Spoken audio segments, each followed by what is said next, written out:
तुझी नाम जांजगीर चांपा बरथास, हसदेव नदी के किनारा गेलवा।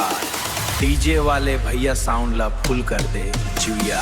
जांजगीर के गली गली एकदम बबी, चांपा के रंग में रंग जाबो सटी।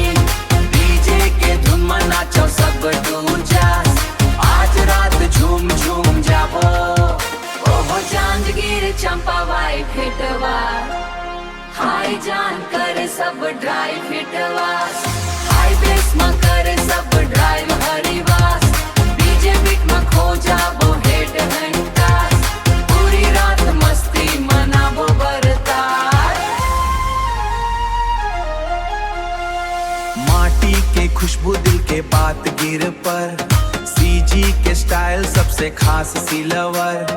नाचो गाँव सबो मिलके डूब रे मने, आज के रात नहीं हो ही उदास। हो Janjgir Champa why भेटवास। DJ sound में फुल ट्राइब ले लेलास, लाइटिंग चमके चारों ओर सीवी। डांस फ्लोर में लगे जोर बरतास।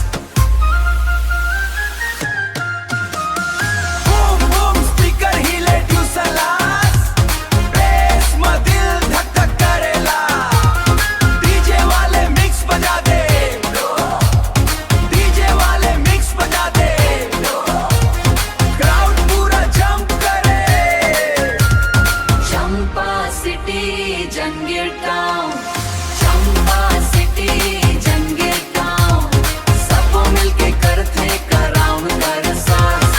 सीजी के स्वैग में टॉप लेवल उन्डी, पार्टी आज बने फेस्टिवल सिलजे। हसदेव किनारा ठंडी हवा गोजे, दोस्ती के रंग सबसे जुदा खम से। याद बन जाही आज के रात सौरनो।